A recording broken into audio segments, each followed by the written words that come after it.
Hey guys, we are back at it.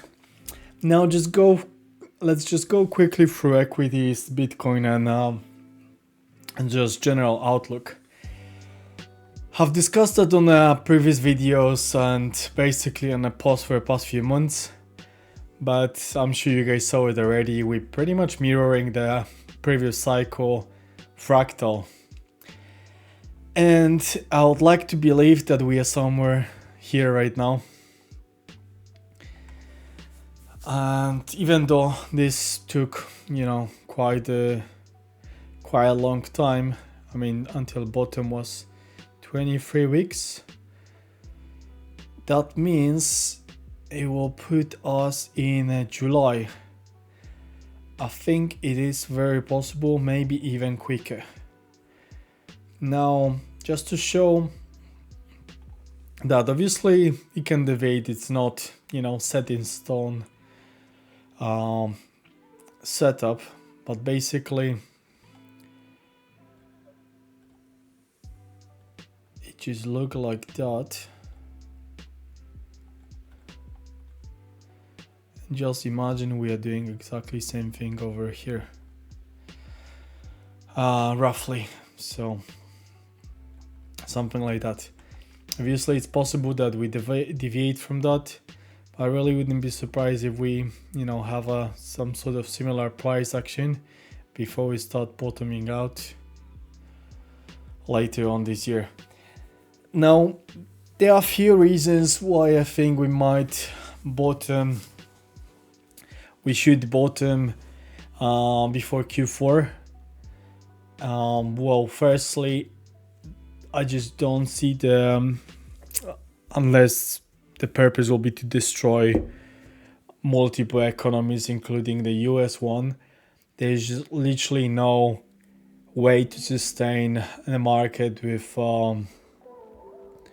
mortgage, bonds, like nothing with 100+ crude oil. There's just no way. I don't want to get into all the macros and so on, but in general, I would expect that we'll see ceasefire possibly even in April, and all the news in Germany we're seeing right now is some sort of smoke gun before deal happens, just as it was with the tariffs with China. Trump is a narcissist. He needs the market to be green and beautiful and something to brag about, and it just annoys him, I believe so. That things are not going up only because he's such an amazing president, kind of like that. He's just delusional, but anyway. Next thing is 250th anniversary of the United States of America, 4th of July. I mean, if there's better date to be green or bottom around that, I think it's hard to find. So that's another thing to keep an eye on.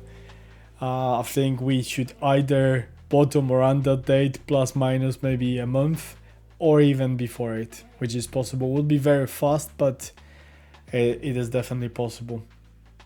So that's how I see that. I think we have maybe 2 to 5-6 months at the most of the bearish price action and chop, and within that period we are going to bottom, and that will be multi-year bottom, and I believe we are going to see Bitcoin above 120k within the next 12 months.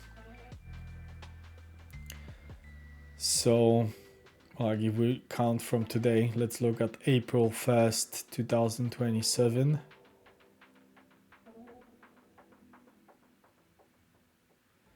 Yeah, so the recovery will be relatively quick. That's how I see that right now. Again, not trying to set the numbers and bias in stone, but that's how I would see it right now. And now going a little bit on the lower time frames, I mean on daily, not really lower per se. Put some EMAs 100 and 200, my favorite as per previous video. Still in a heavy downtrend if we compare it to the previous cycle, and there's is period when there's a very spread, there's very big gap between EMAs, which usually indicates that the meat of the move happened and we're entering this. Oh, what just happened? Oop. Sorry. And that usually means that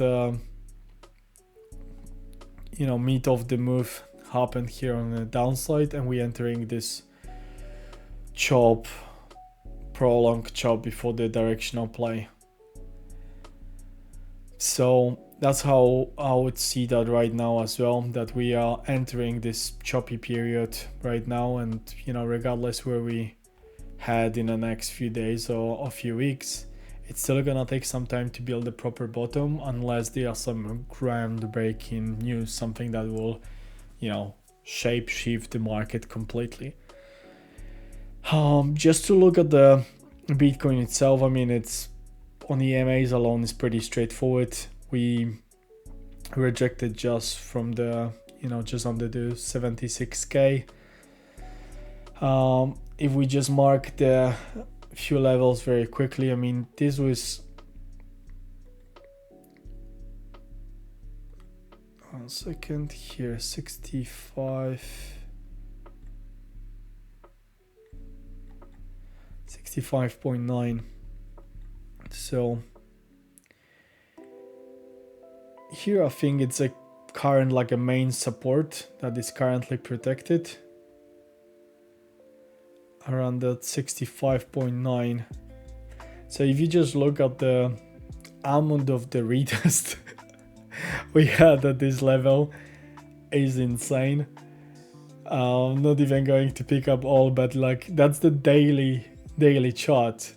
It's 1 2 3 4 5 6 deviation, 7 8 9 10 11 12 13 14 15 16 17 18 19 daily candles plus that deviation. So over 20 daily candles played around in this area, and you can see pretty clearly that market, it's clearly attempting to protect it right now. So I'll assume that's a key level. Like all of these weeks over here are just closing just above it, big reaction just above it. Here is a bit lower. Now obviously we are in a little bit better price action. So if 65.9 holds, then you have a few levels you want to look. So next one, it's like this mini range here to 69.5 is here, yeah. So that's the mini range we're sitting in right now,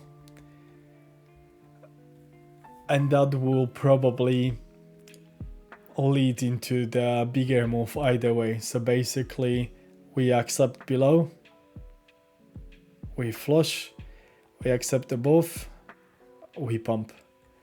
That's how you see, and everything here in between is just a chop. Now if we look at the previous candle, monthly candle, how it closed, it's a big wick on that candle, which means we're probably gonna hunt some liquidity in April to probably fill those gaps. I mean, the market love to fill on those big wicks. You see here to the upside or to the downside. So something to keep in mind. 1 second, where's the not eclipse, true arc, there we go. That is possible we're gonna see something like that. Oh, here.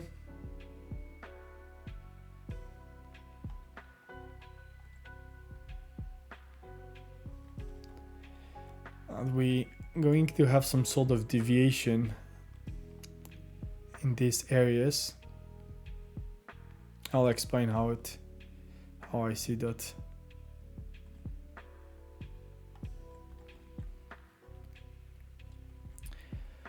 So here and here. There we go. So just to explain it, like we still stuck in that range between 65.9 to 69.5 pretty much right now. Now break that range. I wouldn't say that we immediately, you know, go to new lows or, you know, go to 80Ks and so on. I think we're going to try to feel this inefficiency here. Like if you look at the candles, there's a lot of stops and inefficiencies here to grab, and it's exactly same thing over here. There's a lot of resting liquidity in this area, so I wouldn't be surprised to see something like that once we break below, everyone will panic and look for shorts, and this will be great entry to probably squeeze at least into that 71, possibly even 75k. So that's option A. So basically acceptance below 65.9. You can scalp short it, but I will look for longs in this area. Maybe if we get the news of a ground invasion or something like that, we might see that opportunity. And other way around, if we break above 69.5, I think everyone will get very bullish. Pump somewhere here into 71, 72k, and this will be opportunity to short back into 65k's, potentially lower down here. So that's the two main swing plays I'm looking at right now. Other than that, I'll expect that unless we accept above 72k, maybe even lower, I mean, can even say 71.2. Let's just look at the daily, 1 second.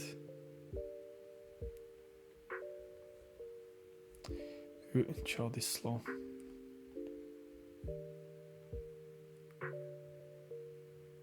Yeah, I'll say if we accept above 71.2, you can expect the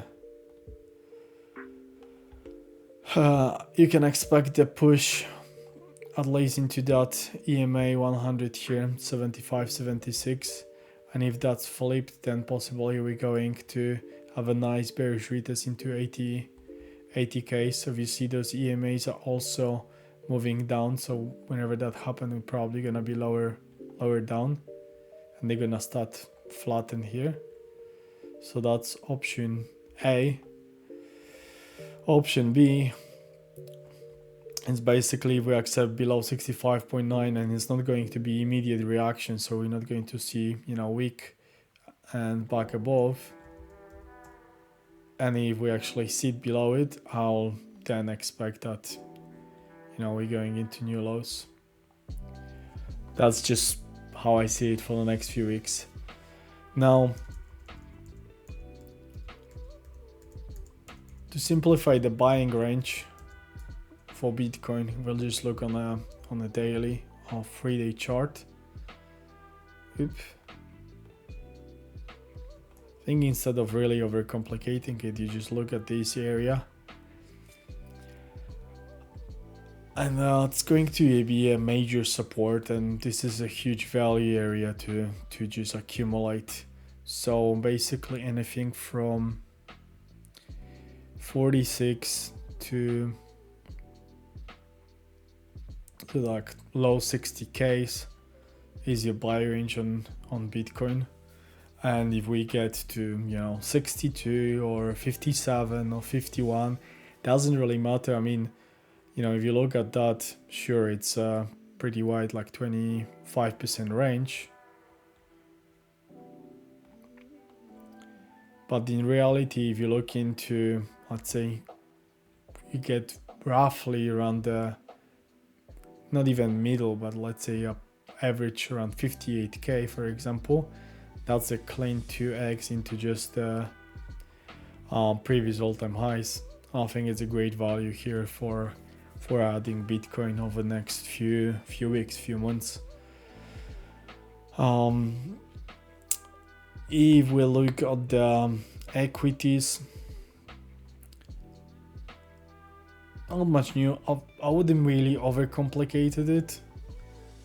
We discussed it before, but I think this is just the value area for Nasdaq. Anything from 22 to 20k on Nasdaq is just a buy range. Anything below that should be a short-term deviation, something like what happened here. So even if we get some very bad news, you flush it down, probably the current sustained beat, that's how it's gonna look like. And similar with SPX, your main buy zone would be in this area here between 5,700 to 6,200, and even if we have some bigger flush down, this will be very short and similar to here, and this is your buy range before higher. So I wouldn't really overcomplicate that. That's how I see it, and I think it's going to happen over the next few months.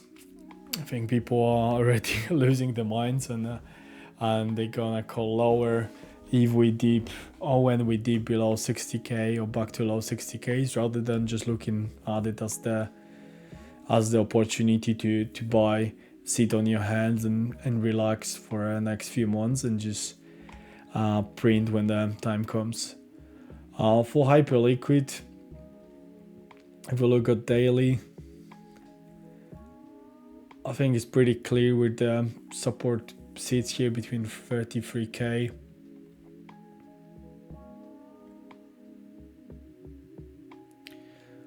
to, well, I'd say around 31, something like that. So when it dips in this area, it's a good value for higher. But now if we start accepting below it,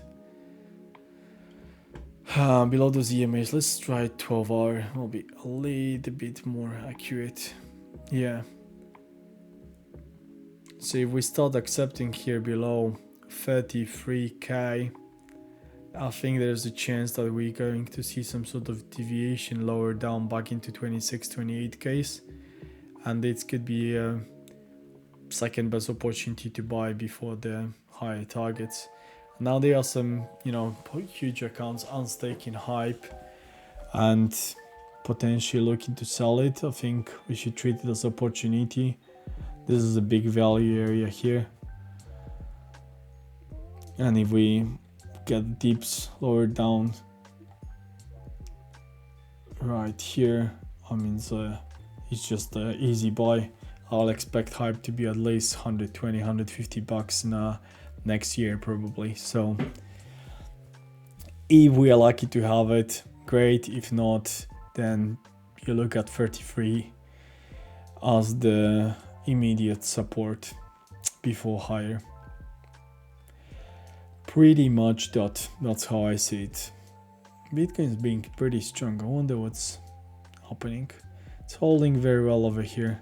It's this big support at 65.9. So honestly, we'll see. If there's no drama, ground invasion this weekend, long weekend in the US, really wouldn't be surprised if we just grind to 71, 72k's, and then we'll check reaction there.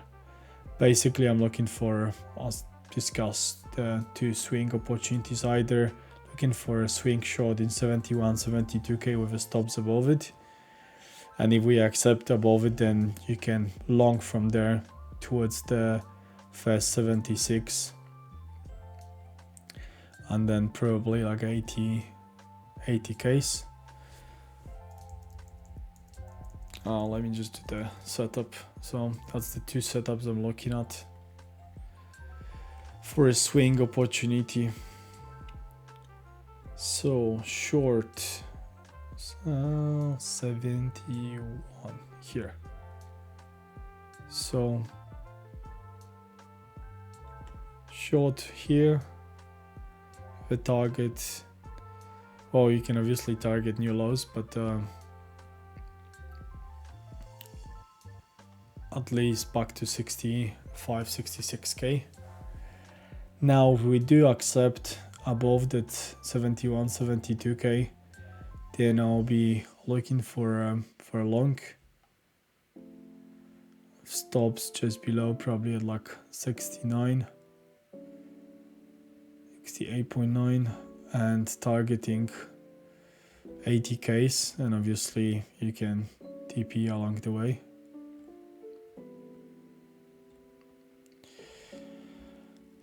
So that will be immediate short and long setup. And the third one,